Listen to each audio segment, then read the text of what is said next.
BCB বস পাপন মুস্তাফিজুর রহমানকে আজ IPL খেলতে পাঠালো, যা এই পাপনের এমন সিদ্ধান্তে দারুণ খুশি চেন্নাই সুপার কিংস। দর্শক, বিস্তারিত জানুন পুরো প্রতিবেদনে। কয়েকদিন থেকেই চলছে নানা কল্পনা জল্পনা, কারণ মুস্তাফিজুর রহমান কি আবারও সত্যি যোগ দিচ্ছেন আইপিএলে, নাকি এইসব শুধুই গুজব। আসলে দর্শক, মূলত এই মুস্তাফিজুর রহমানের আবারও আইপিএলে যোগ দেওয়ার বিষয়টি কখনোই গুজব ছিল না।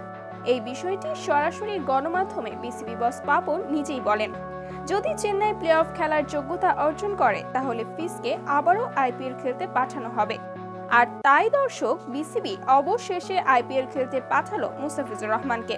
তবে এখানে কিছু শর্ত জুড়ে দিয়েছেন বিসিবি, চেন্নাইকে কিছু শর্ত দিয়েছেন, যা এই শর্তগুলো মেনেই ফিসকে দলে ভিড়িয়েছে চেন্নাই। তো দর্শক, আপনাদের কি মতামত? ফিস কি পারবে চেন্নাইকে চ্যাম্পিয়ন করতে? জানিয়ে দিবেন আপনার গুরুত্বপূর্ণ মতামত ভিডিওর কমেন্ট বক্সে।